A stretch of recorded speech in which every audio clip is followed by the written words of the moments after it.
बड़ी नेकी अच्छे अखलाक होती है। बड़े अच्छे अखलाक के मालिक, और मैं मुबारकबाद पेश करता हूं, अखलाक की वो झलकियां उनकी औलाद में भी दिखाई देती है। हाँ, ये भी बहुत बड़ी बात है कि बाप के असर अच्छे नेकी अच्छे कामों की आदतें अगर औलाद में दिखाई दें तो ये रब के करम भी से एक टुकड़ा करम का होता है, बड़ी बात होती है। बड़े अच्छे अखलाकों के मालिक, बड़े खुश मिजाज, और उलमा से बेपनाह मोहब्बत करती है, उनकी औलाद भी मोहब्बत करती है, और ये अपना अपना नसीब होता है। कुछ कहते हैं साहब ये मौलवी खाने और पीने वाली कौम है, लेकिन कुछ लोग इन्हीं को अपना जरिया मुआश और जरिया आखिरत भी समझते हैं। मैं कहना यह चाहता हूँ, जो उलमा से प्यार करते हैं ना, मैंने यहां तक सुना है कि जो उलमा से मोहब्बत करेगा उसकी कब्र को अल्लाह रोशन फरमा देगा। इसलिए कि देखो, मैं जो कुर्सी पे बैठा हूं, एक मोटी सी बात है, मैं जो कुर्सी पे बैठा हूं इसलिए नहीं कि मैं एक तुरक का बच्चा हूं, इसलिए नहीं कि मैं एक बड़े परिवार से हूं, इसलिए कुर्सी पे मैं नहीं बैठा हूं कि मेरा खानदान बड़ा है, इसलिए बैठा हूं कि मैं आपसे हुजूर की बातें कर रहा हूं। यही तो वजह है ना, सिर्फ यही वजह है कि मैं आपसे हुजूर की बातें कर रहा हूं, इसलिए मुझे ये कुर्सी दी गई है। अब अगर कोई किसी आलिम से प्यार करता है तो वो सिर्फ इसलिए प्यार करता है कि उसके सीने में हुजूर का दिया हुआ दीन होता है, और उलमा हुजूर के दीन के वारिस होते हैं, तलबा हुजूर के घर के मेहमान होते हैं। मेरे मेहमान को कोई इज्जत दे, मेरा कलेजा ठंडा होता है। कोई हुजूर के मेहमान को इज्जत दे, मदीने वाला राजी होता है। और फिर जो मौत उन्हें मिली है, दुआएं मांगा करो अल्लाह ऐसी मौत दे। नसीबों से ये मौत मैसर होती है। वहां शमीम साहब, रमजान में पहली बात मौत आ जाए, इससे बड़ी खुशी की बात क्या होगी? इससे बड़ी खुशी की बात क्या होगी? रमजान में मौत आ जाए। अरे मरना तो सभी को है ना, आए दिन अखबारात में छपता है, गाड़ी लड़ गई, अभी गाड़ी एक्सीडेंट हुआ, 7 लोग जिंदा जल गए, ये भी एक मौत थी। शराब पी कर नाली में गिरा, मर गया, ये भी एक मौत है। हंस रहा था, ठट्टे कर रहा था, हराम के लुक में खा रहा था, हिचकी आई, फंदा लगा, मर गया, ये भी एक मौत है। वो खुदा की कसम रमजान में आ जाए, फिर जनाजा उठे, लोग कहते हैं हाजी का जनाजा, कोई कहता नमाजी का जनाजा, कोई कहता कि फला शख्स का जनाजा, कोई कहता ठेकेदार का जनाजा, कोई कहता जमींदार का जनाजा है, लेकिन कफन चीख चीख के कहता लहद में इश्क रुखे शह का दाग लेके चले, अंधेरी रात सुनी थी चराग लेके चले, तेरे गुलामों का नक्शे कदम है राग़े खुदा, वो क्या भटक सके जो ये सुराग लेके चले। वाह वाह, नारे तकबीर, नारे रिसालत, मसलके आला हजरत हजरत मुफ्ती हम्माद रजा साहिब क़िबला मुरादाबादी, सुभान अल्लाह, माशाअल्लाह। भाई नसीब की बात है, अल्लाह नसीब की बात है। और ये तो अल्लाह का करम है कि मिट्टी सबकी अच्छाइयां और बुराइयां छुपा लेती है। कितनी भी बड़ा पापी है, मिट्टी डाल के आओ, अल्लाह ने राज बंद कर दिया। कब खुलना? कयामत में। अच्छा था तो ये राज भी कयामत में खुलना है, और बुरा था तो ये राज भी कयामत में खुलना है। अल्लाह से दुआएं मांगा, अल्लाह ऐसी मौत दे के कब्र में हिसाब ना देना पड़े, वरना बड़ी मुश्किल घड़ी है कब्र की, बड़ी मुश्किल घड़ी है। यकीनन ये उलमा से प्यार या उनकी कोई नेकी तो थी जिसने इस मुबारक महीने में आखिरत के सफर की सादत बख्शी है। हाँ, आखिरत की सादत, सफर की सादत बख्शी है। याद रखिएगा, उलमा से प्यार करना, अगर उनके एक वस्फ पे बात की जाए कि वो उलमा से बहुत प्यार करते थे, तो अगर इस पे आप गौर करें, हमारी कौम समझती नहीं है, कहते हैं इसके मजे आ रहे हैं, बड़ा मालदार हो रहे हैं। एक बंदा दिखा दो जो मदरसों से, मदरसे वालों से प्यार करता हो और वो कभी भूखा सोया,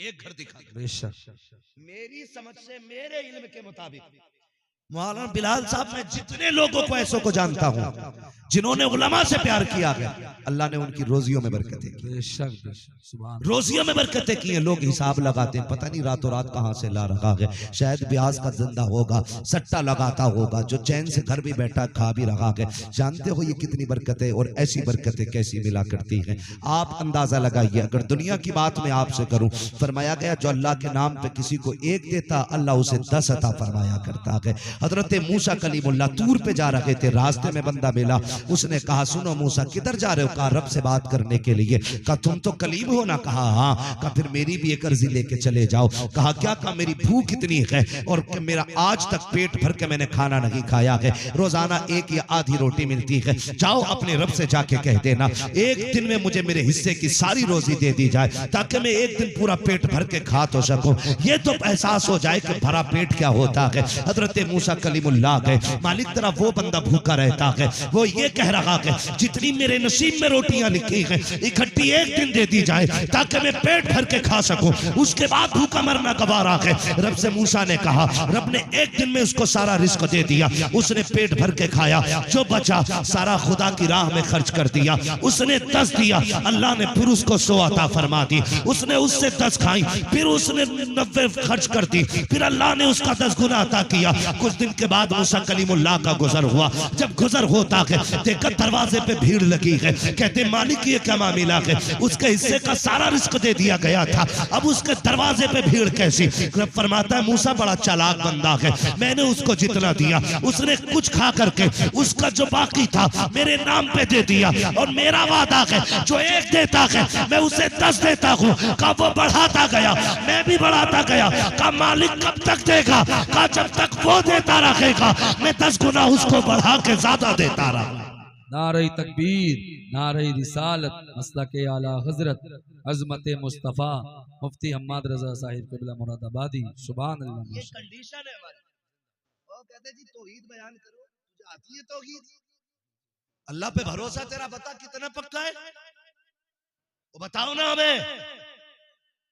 रब की जात पे कितना भरोसा करते हैं हम?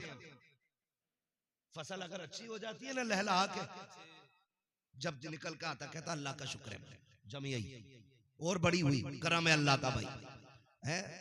वो क्या कहते हैं जब वो बाल आने लगती है तो उसको क्या गोफा बोलते हैं, गमोदा क्या बोलते हैं उसको, गमोदा, गमोदा कहते हैं अल्लाह का शुक्र है बड़ा अच्छा लग रहा खेत। और जब फल पूरी बाल निकल आती है ना, लोग कहते हैं यार प्रधान बड़ा खेत बढ़िया, मेहनत लगी है, भूल गया रब को। आप कह रहे तुझे पता कौन सी डाई डाली थी? हाँ, कह रहा भूत बन गया खेत पे खड़ा खड़ा, जब तुमने इतना कहा था कि ये डाई का कमाल है, ये खाद का कमाल है, यूरिया का कमाल है, एमपीटीपीए इन चीजों का कमाल है, दवाई का कमाल है। रब नाराज हुआ, उसने कहा तुझे क्या लगता है बाल आ गई है तो मैं बदल नहीं सकता? वो गेहूं के बाल के अंदर दाने को सुखा देता है, फिर जहां 35 क्विंटल निकलना था वहां 5 क्विंटल जब आता है, कहता फसल मारी गई, कीड़ा लग गया, ज़कात नहीं देनी है, अल्लाह ने फसल मार दी। और यार जब फल निकल के आया था उस दिन तुझे दवा का नाम नहीं लेना था, डाई का नाम नहीं लेना था। अब पता किधर गई तेरी डाई, कहां गया तेरा खाद, कहां गई तेरी मेहनत? जब बाल निकली थी तब भी ये कहता खुदा ने दिया है, खुदा की कसम पिछले सारे नुकसानों को वो एक फसल के अंदर भरपाई करके पूरा करने की ताकत रखता है। बेशक। नारे तकबीर, नारे रिसालत, मसलके आला हजरत। सुभान अल्लाह माशाअल्लाह। ये कंडीशन है हमारी। उलमा से प्यार कतई नहीं और करेंगे भी नहीं, इन्हें नहीं देना। मौलवी साहब ने फोन कर दिया मदरसे के साहब गल्ला 3 बोरी लिख लो, 3 बोरी लिखी तो उस टाइम 2100 था गेहूं, उठाने में 8 दिन लेट हो गए, गेहूं का रेट हो गया 2800।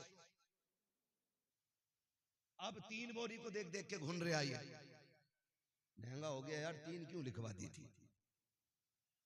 फिर कह रहा मौलाना यार एक ही ले जाओ, रेट बढ़ गया, नियत बदल गई, नियत बदल गई हमारी रेट बढ़ते ही। और फिर 1 रख ली, 2 रख ली, 1 दे दी। फिर अल्लाह ने एक फोड़ा निकाला, हॉस्पिटल में डाल दिया, 7 फसलों का एक डॉक्टर को दिलवा, हो गया सीधा। फिर कह रहा अल्लाह ही मालिक, अल्लाह ही मालिक, अब भी मत क्या। तो भाई अपने रब की जात पर भरोसा रखो। उसने कहा तुम हमें 1 दो, हम तुम्हें 10 देंगे। ये उनकी एक आदत। और याद रखिएगा ये तो दुनिया का फायदा और आखिरत का फायदा देगा, आखिरत का फायदा देगा। उलमा की बात छोड़िए, बहुत बड़ी जात होती है उलमा की। उलमा की वो जमात है जिनके लिए समंदर में मछलियां दुआएं करती है, वरना जितने दुश्मन होते हैं ना उलमा के, ये एक कदम नहीं चल पाए, एक दिन जिंदा नहीं रह पाए। लेकिन दुश्मनों से ज्यादा अल्लाह की मखलूक इनके हक में दुआएं किया करती है। ये सच्चाई है, बड़ी बात है। वो एक शख्स ना बच्चे को मदरसे लेके आए पढ़ाने के लिए। बच्चा छोटा था, मदरसे पहुंचे तो मदरसे वालों ने कहा कि भाई खाने का खर्चा मदरसा नहीं उठा पाएगा, हमारा कोटा फुल हो गया, कोटा फुल हो गया। अल्लाह तौफीक देना, एक बेटे को हाफिज जरूर बनाना, एक बेटे को हाफिज जरूर बनाना। आप कहेंगे क्यों? याद रखिएगा, कम से कम घर में एक बेटे का हाफिज होना तुम्हारे लिए जन्नत का टिकट बन जाएगा। लोग कहते हैं रे बड़ी अच्छी जिंदगी जी के गया, 4 प्लाट छोड़े, 18 मकान छोड़े, 3 गाड़ियां, लोडो गदगद कर रहे, काम कर गया औलाद के लिए। काम नहीं, अगर पीछे कुरान वाला नहीं है ना तो सबसे नामुराद जिंदगी जी के मराए, सबसे नामुराद जिंदगी जी के मराए। इससे बुरी जिंदगी किसी की नहीं है। इसने दुनिया का इंतजाम तो किया, कब्र का कुछ ना कर सका। इससे बुरी जिंदगी किसकी होगी जिंदगी? जिसने कब्र का कोई इंतजाम ना किया। ओ भाई, वो बच्चे को लेके आए, बड़ा आशिक था कुरान का बंदा। उसने कहा जी हुजूर रख लेना। कहा नहीं, खाना नहीं मिलेगा। तो कहने लगे सुने, जब आपके मदरसे के बच्चे खा लिया करें तो कुछ सूखे टुकड़े तो फेंकेंगे ना, कुछ सब्जी या चावल तो गिरेंगे। कहा कि जो बचा कुछ गिरा हुआ हो ना, वही मेरे बच्चे को खिला दिया करना, लेकिन मेरे बच्चे को कुरान जरूर पढ़ाया जाए। बाप ये कह के छोड़ आया। वो जब लौट आया ना, 3 दिन गुजरे थे, अल्लाह ने इंतजाम किया। एक बुढ़िया औरत आई, लाठी टेकते हुए आके कहने लगी मौलाना कोई बच्चा मिलेगा? कहा क्यों? कहा मैं घर में अकेली रहती हूँ, कोई है नहीं खाने वाला, मेरा भी दिल नहीं लगता है, एक बच्चा मुझे दे दो ताकि वो मेरे साथ खाना खा लिया करे। उस्ताद ने उसी बच्चे के चेहरे की तरफ देखा, कहने लगे माँ ये बच्चा चलेगा? माँ ने कहा चल बेटे, हाथ पकड़ा। कहने लगी मैं तुझे अपना घर दिखा देती हूँ। बेटे मैं बूढ़ी हूँ, आ नहीं सकती हूँ, मेरे लाल दोनों टाइम तुझे खाना खाने आना पड़ेगा। बच्चे को घर दिखाया। फिर क्या था, बुढ़िया माँ को बच्चे वाला पेट, माँ वाला प्यार देती थी, बच्चे को रोज तू खाना खिलाती। लेकिन जानते हो कमाल क्या था उस औरत का? कमाल ये था, जब पहली रोटी निकल के आती थी ना तवे से, चूल्हे से निकलती तो उसे अलग रखती, कहती ये मेरी हाफिज जी बेटे के लिए है, ये मेरे हाफिज बेटे के लिए है। उसके बाद बाकी रोटी अपने लिए निकाल के रखती। वो आता उसके साथ बैठ के पहली रोटी उसको खिलाती, फिर बाद वाली रोटियां खुद खाया करती थी। एक वक्त गुजरता चला गया, ये बच्चा पढ़ता रहा। फिर वो दौर भी आया कि इस बच्चे का कुरान मुकम्मल हुआ। जब सूरह नास की आखिरी आयत तिलावत कर रहा था, आखिरी आयत तिलावत की मुकम्मल हुई, उसके बाद उठ के जाने लगा। उस्ताद ने कहा ठहर बेटे, किधर जा रहा है? देख तेरा बाप यहाँ बैठा है, भाई यहाँ, रिश्तेदार यहाँ है, तू किधर जा रहा है? उसने कहा आज मैं उसे खुशखबरी देने जा रहा हूँ जिसने साल भर मुझे अपने हाथ की पकी रोटी खिलाई थी, जिसने पेट माँ वाला प्यार दिया था, जिसके चूल्हे की पहली रोटी मेरे लिए थी। आज उसे खुशखबरी देने जा रहा हूँ। तारीख गवाह है, बच्चे ने उठा और दौड़ लगाई, उस बूढ़ी के मकान की तरफ गया जहाँ रोज रोटी खाने जाता था। आज जाके देखता है दरवाजे पे भीड़ लगी है, लोग उसका चेहरा देखते हैं। इसने कहा बात क्या है? कहा बेटे तू खाना खाने आया होगा, लेकिन अफसोस जो तुझे रोटी खिलाती थी आज उसका इंतकाल हो गया है, आज वो दुनिया से चली गई है। इतना सुनना चीख निकल जाती है। वापस लौटा, किसी ने कलाई पकड़ी, किसी ने कहा मेरे घर खा ले। उसने कहा यार मैं रोटी खाने नहीं आया था, आज उसकी रोटियों का सिला देने आया था। कहा कहना क्या चाहते हो? कहा आज मैं सबसे पहले अपने कुरान की तकमील की खुशखबरी उसे देने के लिए आया था जिसने अपनी रोटियां खिला के मुझे पढ़ाया था। रोते रोते पलट गया, चेहरा उतरा हुआ देखा। उस्ताद ने कहा था बेटे बता तो सकी क्या हो गया? कहा हजरत जी जो मुझे बेटा कह के आवाज देती रही, पहली रोटी खिलाती रही, आज वो दुनिया में नहीं रही है। मेरी चाहत ये थी कि पहली खुशखबरी मैं उस माँ को जाके दूं, पहली मुबारकबाद वो मुझे दे, लेकिन वो जा चुकी है। रोते रोते सोया, सुबह हो जाती है। अब गलियों में बातें हो रही है। कोई कहता था कि मैंने उस खातून को जन्नत में देखा है, दूसरे ने कहा मैंने देखा है, तीसरे ने कहा मैंने देखा है। ये बातें हुई, एक कहने लगा यार मैंने तो बात भी की थी। मैंने उससे पूछा बता तुझे जन्नत कैसे मिल गई? उसने मुस्कुरा के कहा कि तुम जन्नत की वजह पूछते हो, मैं कुरान वाले को अपने चूल्हे की पहली रोटी खिलाती रखी, इसी के सदके में रब ने मुझे जन्नत अता फरमा दी। सुभान अल्लाह। नारे तकबीर, नारे रिसालत, मसलके आला हजरत, अजमत मुस्तफ़ा, अजमत कुरान, ख्वाजा का हिंदुस्तान, हजरत मुफ्ती हम्माद रजा मुरादाबादी उलमाए अहले सुन्नत सुभान अल्लाह। इनकी निस्बतें बड़ी काम आती, बड़ी काम आती। अल्लाह तौफीक दे तो लग जाना इसका। और एक बेटे को कुरान वाला जरूर बनाना है। मैं तो मुबारकबाद पेश करता हूँ, बड़े अक्लमंद थे हाफिज बिलाल साहब के वालिद। एक बेटे को कुरान भी देके गए, कुरान भी देके गए। और बेटों से भी गुजारिश करूंगा, एक बाप कितनी मेहनत से औलाद को पढ़ाता है, कितनी मेहनत से पढ़ाता है। याद होगा ना, हमें सभी को याद होगा, हम छोटे थे, हमने कहा अब्बा मेला जाना है, कंधे पे बैठा के 3-3 किलोमीटर अब्बा मेले लेके जाते थे। आज साइकिल मोटरसाइकिल होते हुए हम बाप को नहीं बैठा सकते। 3-3 किलोमीटर दूर बाप कंधे पे बैठा के लेके जाता, चल बेटे। और एक बार उसने नहीं कहा था मैं थक गया उतर जा, एक बार उसने नहीं कहा उतर जा। हम जानते हैं और ये भी जानते होंगे और सारे उलमा जानते हैं, हमने जब जब मदरसे से अपने बाप को खर्चे के लिए फोन किया ना, उसने जेब झाड़ के नहीं दिखाई, उसने कहा तू पढ़, पैसे हम देंगे। वो कहां से लाया ये वो जानता है, कैसे किया ये वो जानता है, सिर्फ इसलिए ताकि मेरी औलाद को कुरान आ जाए। ये सोच के बेटों पे मेहनत की बाप ने। मैं तो हाफिज बिलाल साहब से एक बात कहूँ और हर हाफिज बेटे से एक बात कहूँ, वो बाप जो पूरी जिंदगी बेटे को कुरान पढ़ाने में मेहनत लगाता है ना, लेकिन वो इतना मसरूफ रहता है कि अपने बेटे से पूरा कुरान नहीं सुन पाता। उसे मौका ही नहीं दिया जिंदगी में। बच्चों के खर्चे, घर की जरूरतें कभी उसे चैन से लेटने नहीं देती। जब वो लेटने लगा तो फिर हम घर से बाहर निकल गए, इतना मौका ही नहीं मिला। कभी हम बाप से कहते अब्बा जो कुरान तूने पढ़ाया ना आज सुन ले।